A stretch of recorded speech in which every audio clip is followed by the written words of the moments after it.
प्यारे बच्चों, आज हम भारत के स्वर्ग और प्राकृतिक सुंदरता के धनी हमारे जम्मू कश्मीर राज्य की कहानी जानेंगे कि आखिर जम्मू कश्मीर अन्य राज्यों से अलग है तो क्यों है। वो क्या कारण थे जिनकी वजह से जम्मू कश्मीर में धारा 370 लागू की गई और उसे एक विशेष राज्य का दर्जा दिया गया। आखिर जम्मू कश्मीर में ऐसा क्या हुआ था। तो बच्चों, जैसा कि आप सभी लोग जानते हैं कि हमारा देश 15 अगस्त 1947 को आज़ाद हुआ, और यही नहीं, भारत ही नहीं, पाकिस्तान भी आज़ाद हुआ था। इसके साथ भारतीय स्वतंत्रता अधिनियम, जिसके द्वारा भारत और पाकिस्तान को आज़ादी मिली, उस अधिनियम के द्वारा हमारे देश में मौजूद लगभग 565 देशी रियासतों को ब्रिटिश सरकार ने यह आज़ादी दी कि ये रियासतें चाहे तो भारत या पाकिस्तान किसी में भी शामिल हो सकती हैं, उन पर कोई दबाव नहीं है। यद्यपि अखंड भारत के सपने को सच करने के लिए सरदार वल्लभ भाई पटेल, लॉर्ड माउंटबेटन और वीपी मेनन, इनके सूझबूझ और समझदारी के साथ अधिकांश रियासतों को भारत में विलय करा लिया गया, जिसके लिए एक विलय पत्र या इंस्ट्रूमेंट ऑफ एक्सेशन बनाया गया था। और जिन भी देशी रियासतों का भारत में विलय कराया गया, उनसे इस विलय पत्र पर हस्ताक्षर कराए गए।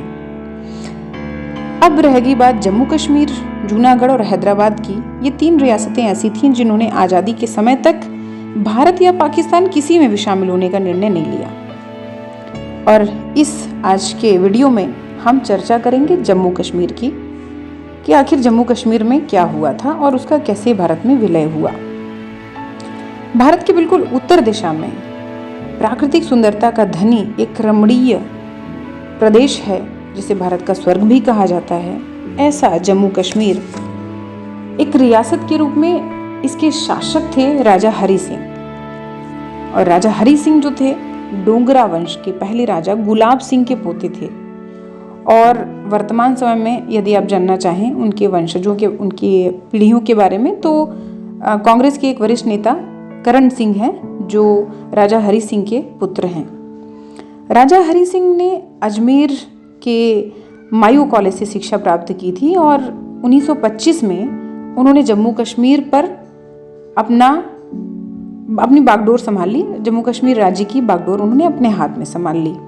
राजा हरि सिंह एक बहुत ही प्रगतिशील और आधुनिक विचारों के व्यक्ति थे, और जब अपने शासनकाल में उन्होंने बहुत अच्छे सामाजिक सुधार के कार्य कराए, जैसे बाल विवाह पर रोक लगाई, वेश्यावृत्ति पर रोक लगाई, दलित हिंदुओं को मंदिरों में प्रवेश कराना, जाति प्रथा की समाप्ति, जैसे अनेक क्रांतिकारी निर्णय उन्होंने लिए।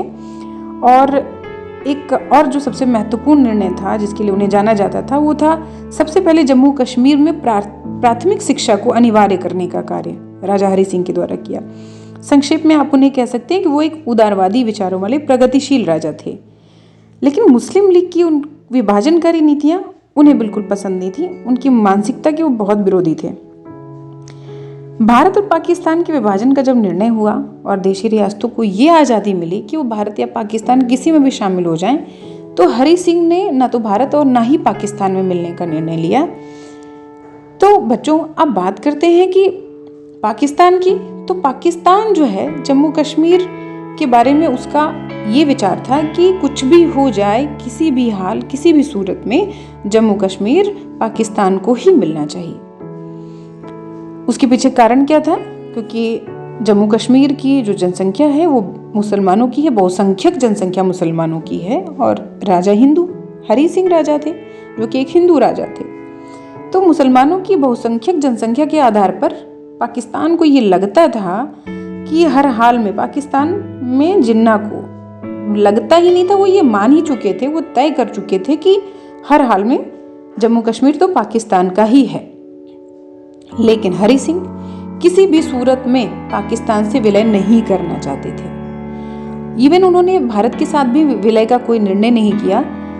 वो अपनी एक स्वतंत्र सियासत बनाकर रखना चाहते थे, वो स्वतंत्र सत्ता बनाकर रखना चाहते थे। लेकिन पाकिस्तान अपने नापाक इरादों को अंजाम देना चाहता था हर हाल में। उसे जम्मू कश्मीर चाहिए ही चाहिए था। इसलिए उसने 22 अक्टूबर 1947, यहीं से जम्मू कश्मीर की कहानी बदल जाती है।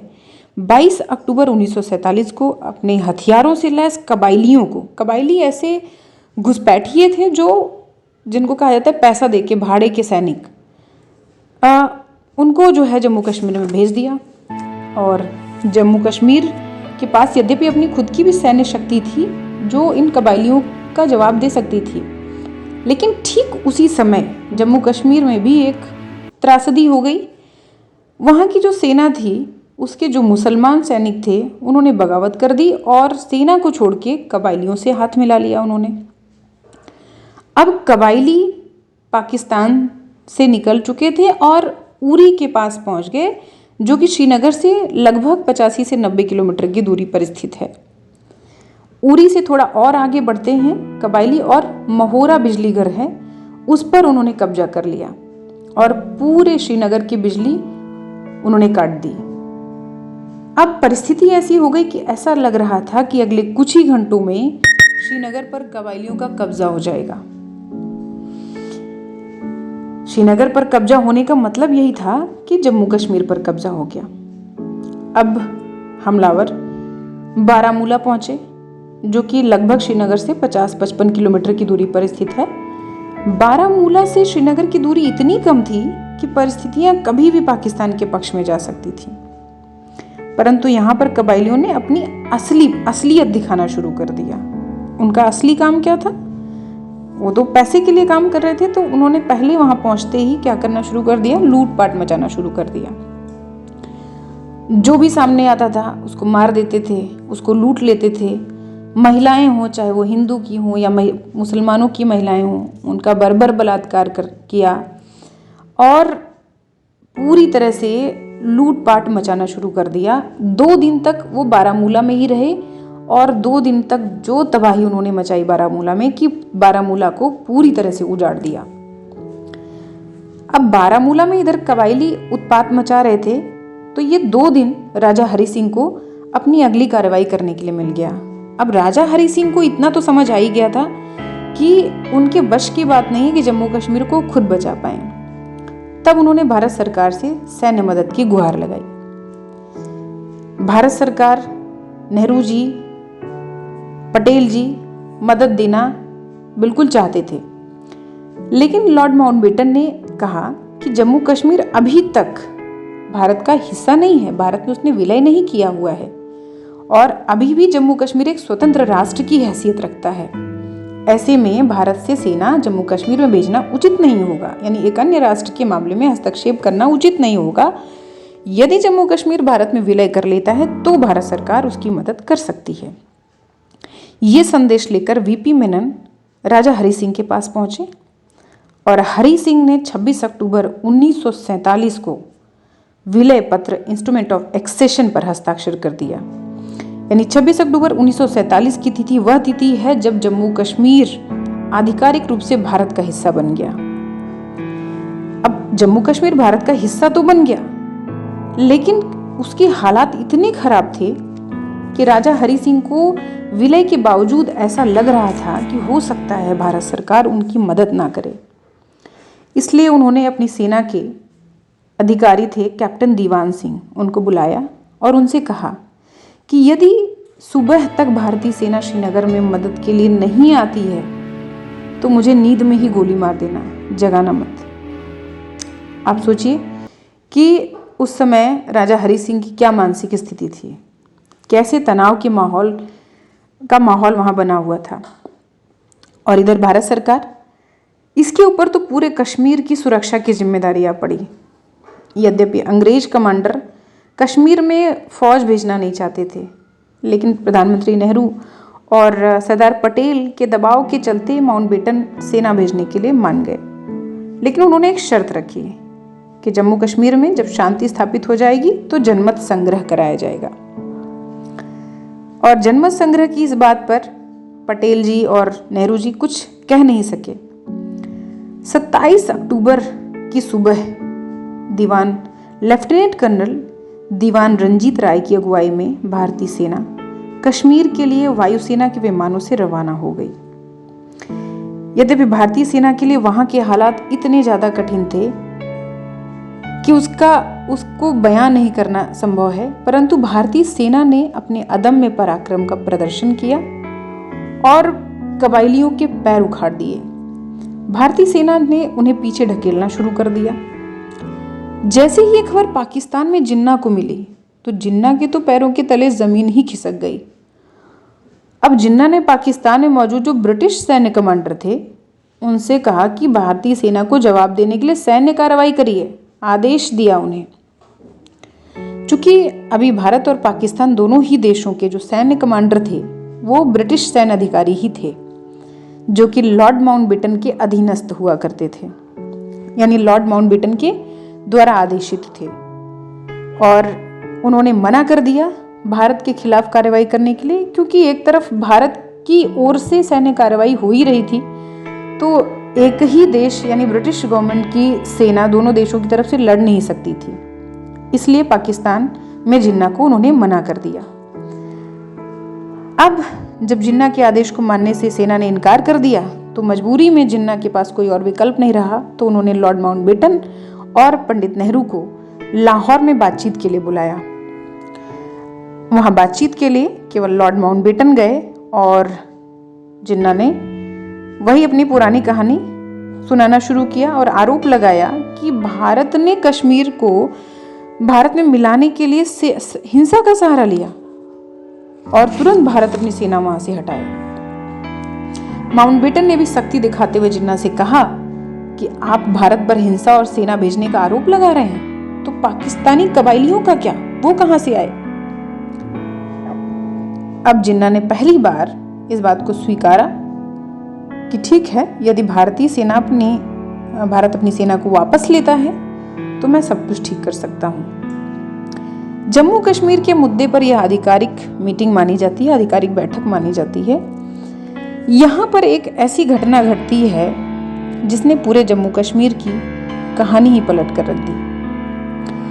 अभी माउंटबेटन और जिन्ना की बातचीत का कोई आधिकारिक निर्णय सामने नहीं आया था, अभी माउंटबेटन पाकिस्तान में ही थे।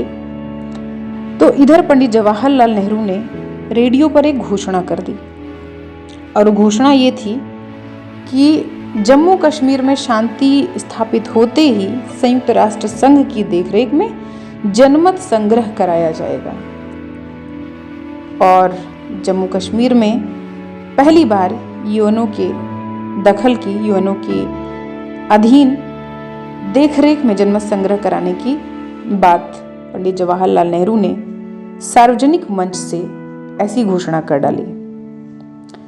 फिर उसके बाद पंडित नेहरू 31 दिसंबर 1947 को भारत की ओर से पाकिस्तान की शिकायत लेकर संयुक्त राष्ट्र संघ पहुंच गए।